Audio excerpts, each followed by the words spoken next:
Assalamualaikum warahmatullahi wabarakatuh. Perkenalkan, saya Syahrul Ramadan, mahasiswa Universitas Muhammadiyah Sumatera Utara, Fakultas Teknik Elektro B1 Pagi semester 1. Dalam rangka pembuatan video agama mengenai bencana alam merupakan implikasi dari adanya kode dan kodir.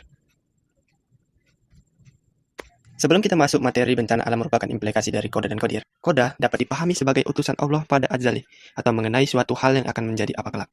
Sedangkan kodar merupakan realisasi Allah atas koda terhadap diri manusia sesuai kehendaknya.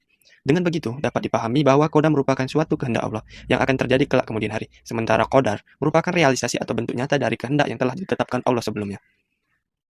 Sebagai contoh, sesuai dengan kehendak Allah akan menjadikan seseorang menjadi orang yang alim atau berpengetahuan merupakan koda. Sementara itu, penetapan ilmu di dalam diri orang tersebut merupakan kodar, karena hadirnya sesuai dengan kehendaknya. Bencana alam merupakan implikasi dari adanya koda dan kodir. Gempa bumi di mana-mana, saatnya tepat untuk introspeksi diri. Beberapa tahun terakhir ini, kita acap kali menyaksikan beragam bencana melanda dunia, dan secara khusus Indonesia. Beberapa kali, gempa bumi terjadi secara beruntun, mulai dari gempa di Aceh, gempa Yogyakarta, gempa Sumatera, Pangandaran, Tasikmalaya, jebolnya bendungan Situgintung, gempa Papua, dan di tempat-tempat lain. Dan entah di mana lagi. Bencana alam ini selalu memakan korban ratusan jiwa dan merugikan harta benda yang tidak sedikit. Sebenarnya fenomena alam seperti ini ingin mengajarkan kita bahwa usia bumi yang kita huni semakin menua. Manusia yang diberikan kepercayaan untuk memanfaatkan dan memakmurkan ternyata telah melakukan kerusakan dan kesewenang-wenangan. Tugas-tugas beribadah banyak dilalaikan. Sampai hari ini, lumpur lapindo di Jawa Timur belum berhenti. Tak ada profesor sebuta apapun yang mengetahui kapan lumpur lapindo itu berhenti atau kapan gempa itu terjadi. Dari bencana-bencana alam yang kita saksikan atau baca melalui media massa, sebenarnya hendak mengajarkan kita bahwa jika Allah hendak seseorang, maka dia tidak perlu menunggu waktu sampai sehari.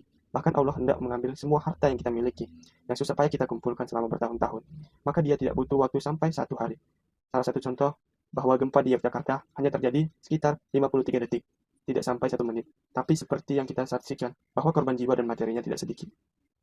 Tapi itulah realita. Kita betul-betul seperti murid SLB, sekolah luar biasa, yang untuk memasukkan pembelajaran, peringatan, nasihat, butuh waktu yang lama, dan harus berkali-kali. Sesudah itu kita lupa lagi. Parahnya lagi, sebagian kita menganggap dunia ini kehidupan yang kekal, dan kehidupan akhirat yang kekal, kita anggap tidak ada. Tentu bagi seorang mukmin rentetan bencana ini tidak boleh dipandang hanya sebagai sebuah peristiwa alam biasa. Di samping peristiwa alam, semua juga harus diyakini dan sadari bahwa musibah-musibah ini kerap kali kaitannya dengan kesalahan-kesalahan kita.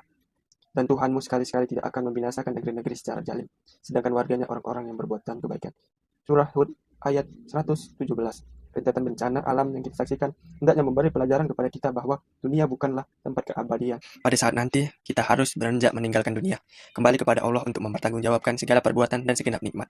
Mau atau tidak, ikhlas atau tidak, siap atau tidak, waktu yang akan memaksa kita ke sana.